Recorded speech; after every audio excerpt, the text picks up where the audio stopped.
কি সোহেল করতে নাকি একটা? না বাবলু ভাই, এই জিনিস এখন আর খাচ্ছি না। কেন, কি হলো আবার? শোনেন নাই, এটা তো ওই জায়গা। তো খবরটা তুমি কই পাইলা? কেন সুলতান যে বলবো? সংবাদ সম্মেলনে কোকা কোলার বোতল সরিয়ে ক্রিস্টিয়ানো রোনালদোর পানির বোতল রেখে দেওয়ার ঘটনার 24 ঘন্টার মধ্যে 34,000 কোটি টাকার শেয়ারের দাম কমেছে কোকা কোলা।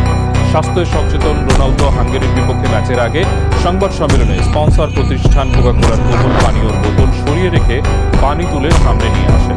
ইশারায় বুঝিয়ে দেন কোল্ড ড্রিঙ্কসের চেয়ে পানি ভালো।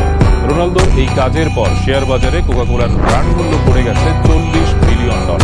এই ঘটনার আধা ঘন্টা আগে খোলা হয় ইউরোপের শেয়ার বাজার। তখন কোকা কোলার বাজার দর ছিল $56.10, আর রোনালদো কাণ্ডের পর তা নেমে আসে $55.22। অর্থাৎ কয়েক ঘন্টার ব্যবধানে বাংলাদেশি টাকায় যা প্রায় 34,000 কোটি